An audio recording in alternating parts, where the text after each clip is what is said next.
Ladies and gentlemen, welcome back to the channel, and today I want to do an actual in-depth bullpup review. I have since forth collected two more bullpups, and I have another one that's kind of a wild card we'll get into later. But as of right now, we will continue on with the show. So, what do bullpups do better than most AR-15s, AKs, or what we would like to consider traditional style rifles, where the magazine is located in front of the firing mechanism? So basically, i.e., the trigger and the hammer assembly. So, what do they do better? First off, I'd like to say they're very compact. As somebody who's gone out hiking and shooting and shot from vehicles, being inside vehicles, it is very nice to have something that is a shorter package that I can easily deploy without having to undo a stock assembly or unfold something. It's great that I can just easily grab it and still have a full-length rifle, have those full-length rifle ballistics in a shorter package. Now, for some of you, this might be a harder concept to grasp, or this could be uncomfortable for you. I know some people say, like, hey, a bullpup isn't for me. I completely understand that. There's plenty of platforms to fit your needs.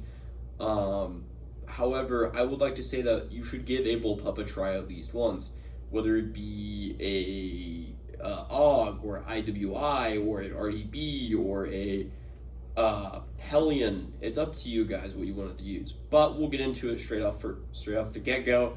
You guys remember my first bullpup video here? Now, after about running 500 rounds through this thing, I realized something really quickly. The rail kept coming loose. So I red Loctited the top rail here, and I actually flipped around the optic mount so the screws would face outwards so I wouldn't break my thumb anymore. I did it in the video and I started bleeding midway through the video, and I had to ignore it so I could continue on. As they say in acting, and when I was acting, the show must go on. So the show had to go on here, and I had to present this as is.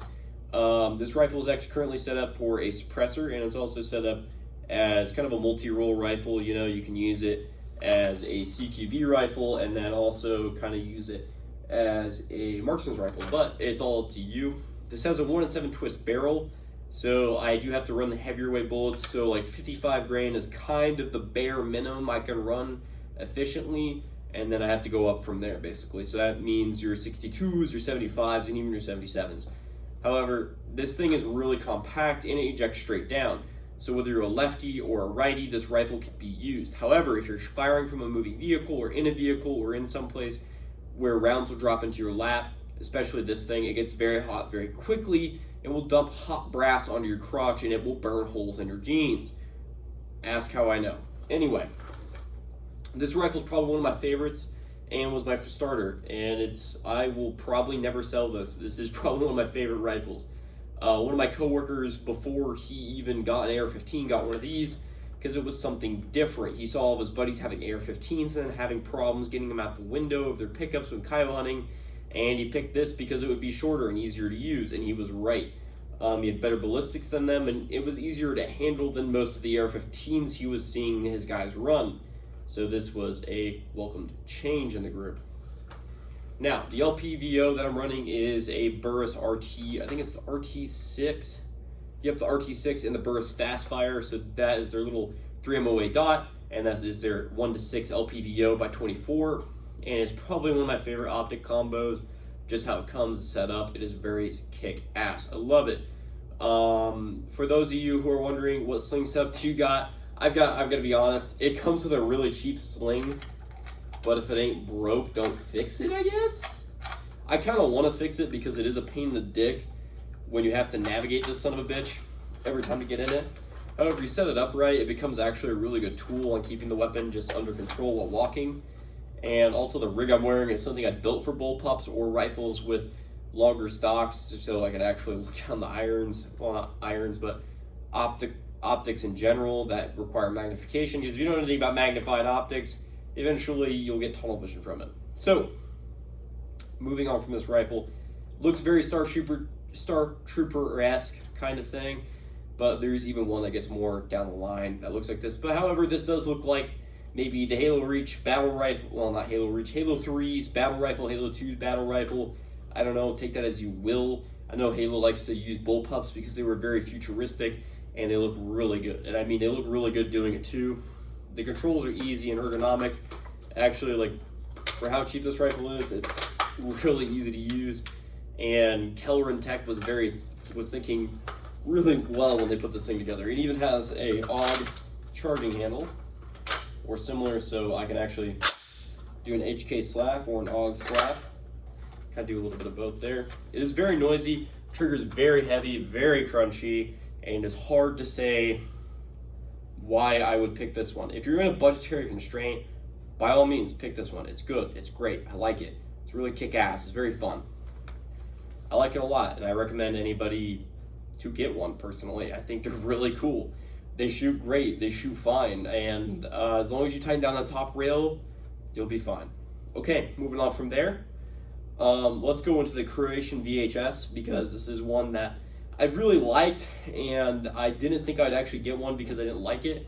The opportunity was presented to me to pick it up, and I just decided, hey, like, this is a rifle that I think is really kick-ass, and I decided, or the gun store that I went to, they're like, hey, we'll give you a magazine, you shoot this, and you'll probably buy it. I shot it, I enjoyed it, I bought it. So, here we are with the Croatian VHS-2, or the HS Products VHS-2. I don't want to call it the Hellion because it's a stupid name. It really is a stupid name. I don't like Springfield products for that reason. They come up with stupid names for their products, like the Springfield Saint or the Springfield Saint Edge or whatever crappy name they come up with. This is the Hellion. This is the VHS-2. So, right off the bat, I'm running a red dot magnifier combo. I have a Griffin Armament Easy Break on it, ProTac Light, of course. It has backup iron sights that are actually really easy to use. A lot of things I've noticed with Bullpups is they either come with irons or they don't come with them at all, and they're optics ready basically. This one came with irons, and so does the Tabor, but we'll get into that later. So, the irons on this are very generous and very easy to use. I had fun using them, and honestly, it was a great time. This thing shoulders very nicely and allows me to actually C-clamp naturally. I don't have to like force a C-clamp like on an AK or something. Helps me actually shoot very naturally. I have to adjust my ball cap for the 5th time this episode, and it kind of looks stupid, right? All right, cool. But yeah, it points very naturally, feels very good. I'm able to use it very easily.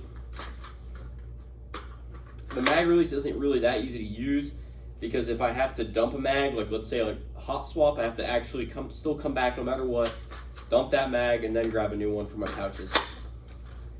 Safety is very intuitive no matter which side you're on, and the good thing about this is even if the gun is ejecting right, as long as you're behind this face guard here, this little blowout here, you're able to protect your face from catching brass. Now, this might not be a problem for a righty or a right-handed person, but for you wrong-handed people, I mean lefties, will be polite, lefties, it will protect your precious face from getting a brass bukkake. What am I saying? I had my roommate shoot my IWI Tabor, and it absolutely punched him in the face with brass. And he goes, wow, that sucks, I'm not shooting this ever again. I was like, I'm very sorry, I should have warned you. But it takes any basically AR-15 grips, so you're able to put A2 grips, you're able to put Magpul grips on here. I still run the BCM one because if it ain't broke, don't fix it. It is very long and uncomfortable, and I don't like it. However, I'm just going to roll with it. And actually, from what Ian McCullum said, this would be the better one to run optics on just because your face will naturally land on the stock to allow optics. However, I'm not going to do that because this is what it came with and this is how I'm going to run it. I'm running a Magpul sling on it, so if that's what you're wondering, Magpul sling. It came with I think it came with this mag actually. Yeah, it came with a Gen M2P mag and a gun case. I do like what Springfield does with their guns. They include gun cases and stuff, so like no matter what, if you own it, you're basically able to carry it with you anywhere, which is awesome. However, I still don't like Springfield products that much. I hate their slogan of "Made in America" or "Not made at all," and yep, totally American made, totally not overseas whatsoever. Yeah, whatever. However, this is still one of my favorite Bullpups. It shoots good. It shoots really great. Triggers kind of... Actually, let's just... You know what? Let's just do that. Let's do...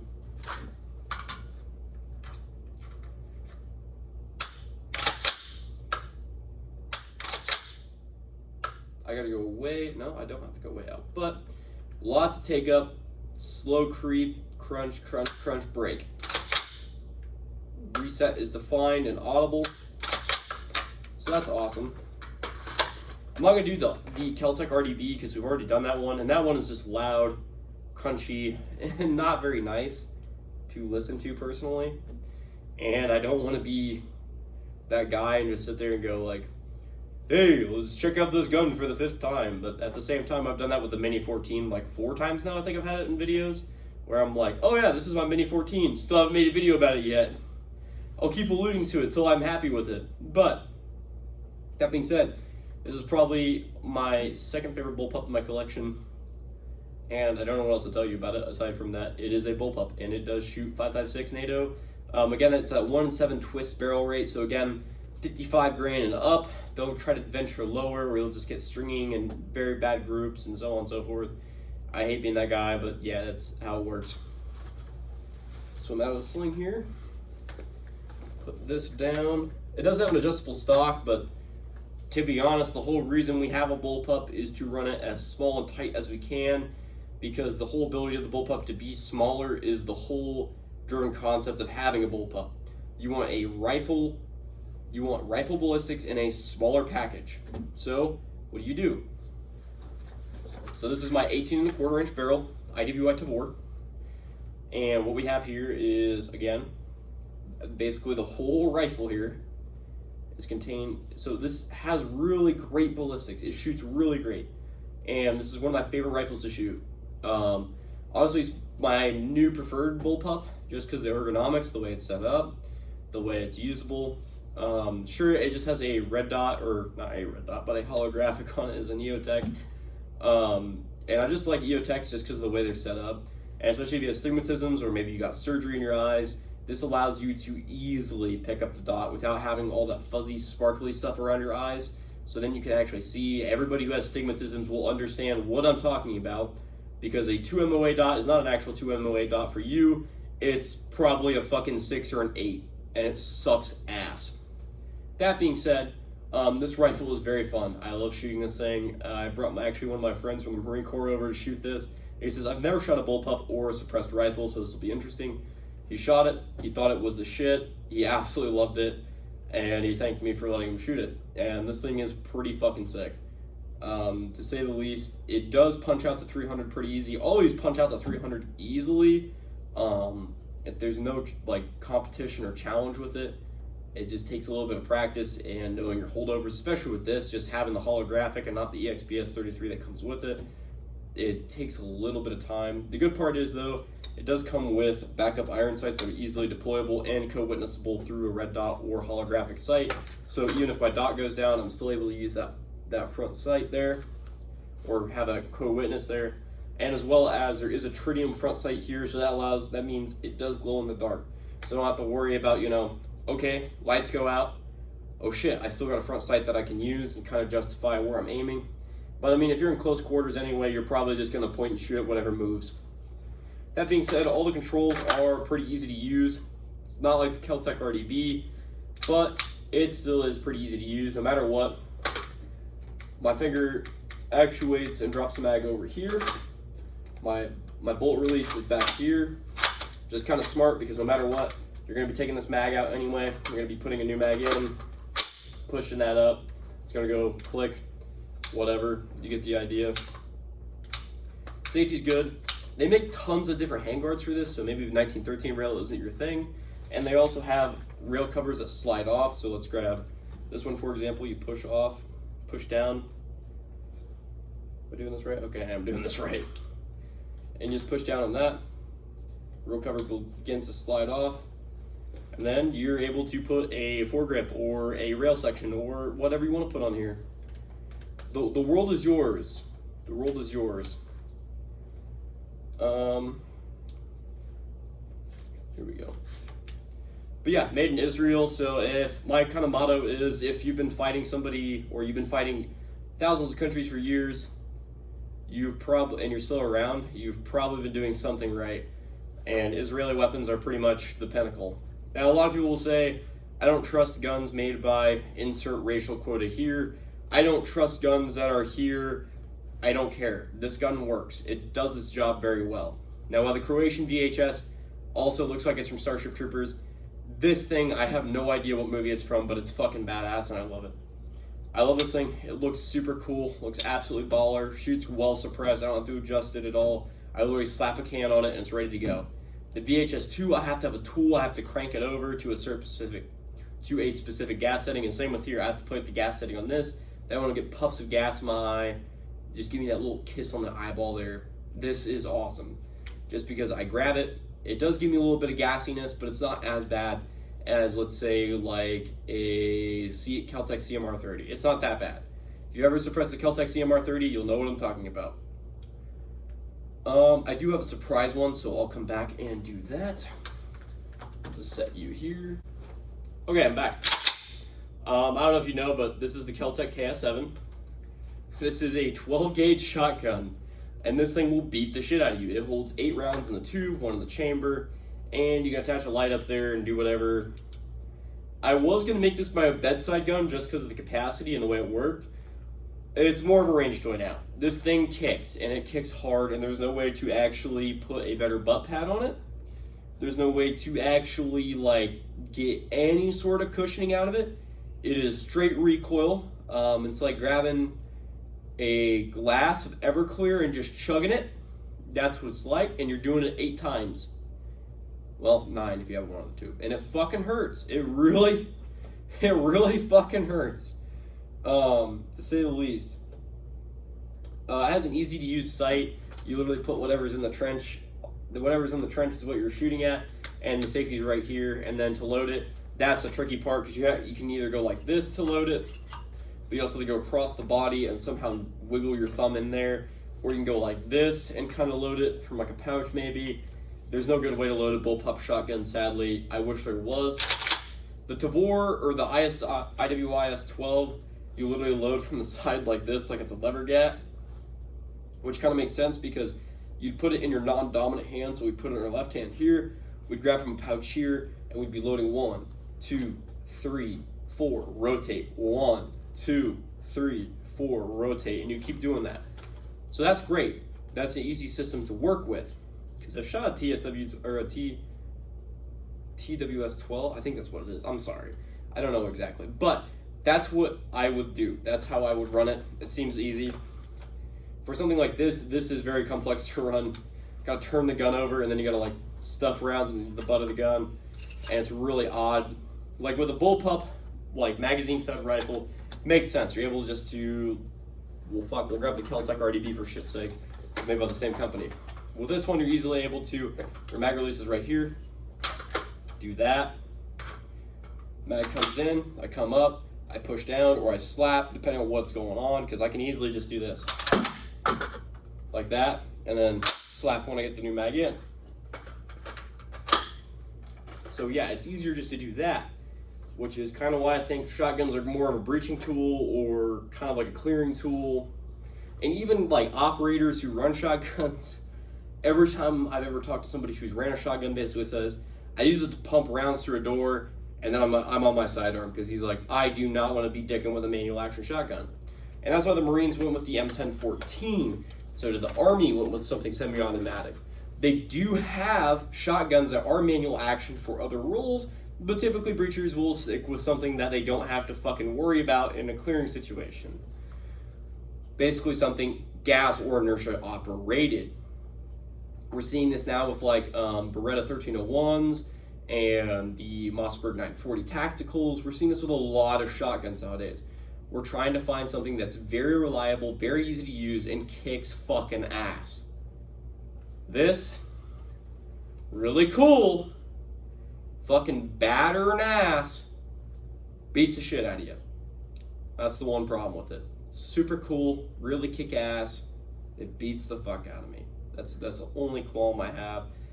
And I know a lot of you guys are gonna be saying like, oh, you recoil pussy. Until you've emptied a tube of buckshot into something, do not talk to me. This thing fucking hurts. And this, honestly, this actually kicks worse than my cheapest shotgun. No, this kicks less than my cheapest, yeah, it kicks less, sorry. Kicks less than my cheapest shotgun. However, It still is quite painful, and I don't really recommend this for anybody unless you're like dicking around. And there's people who have like actually like put little rubber butt pads over this, or like put like that weird gaffer tape over it, and like put foam and made it a little bit better. However, until Keller and Tech decides to make a better buttstock, I will probably just be using this for a fun gun here and there and not taking it seriously. However, I really passed my time again, and I really only like to make I try to make short presentations and overviews. I don't want to take an hour of your guys' time because I know your guys' time is limited. So if you made it this far, thank you for watching. I hope you understand that your views, your comments make this channel what it is. And I want to thank you guys for sharing, and subscribing, and I hope you guys have a nice day. Tactical Terry, signing off. Hey guys, just a couple afterthoughts here. When I was talking about the Keltec KS7, I ended up finding something on Amazon to mitigate recoil. I found a new butt pad. The butt pad was easy to replace. Without even using a YouTube video, I pretty much had it all down and ready to go. As well as I put in a little cap at the end of the pistol grip because there's a hole there that just lets stuff in. And I really didn't want shit to go in there. So, that being said, yeah, we got that figured out. And it's actually a lot better now due to that, but there's still people who are recoil shy. The gun is a lot of work to use. You really have to slam that pump handle all the way back to the rear. I mean slam it because it uses the jarring force to disconnect or shoot one of the rounds out of the magazine tube into the chamber, or into the loading levers. But anyway, yeah, another couple other things. Yeah, the IWI X95, probably one of my favorite bullpups just due to the trigger and the ergonomics and the way it's set up. But out of my favorites, the RDB still has has a place in my heart just because of the technical support I got from Caltech and all the help I got from people who already own one in my area, because people were like, I don't want to just get an AR-15, I just want to get something basic, and I don't want to keep bragging on here about other guns I own, but the VHS is it's one of my favorites just because of video games and Starship Troopers. But other than that, yeah, it's just a gun that I really like, but it's missing some features like a manual bolt hold open device like I can do on my pistols or my AR-15 or a couple other firearms. So not being able to do that is a bit of a problem. However, I can roll with it. I can lock it open on empty mag. It's just when the RSO walks over, I'm probably going to get yelled at. Anyway, I'm going to leave you guys with that, and I hope you guys have a nice day. So please like, share, and subscribe, and have a nice day.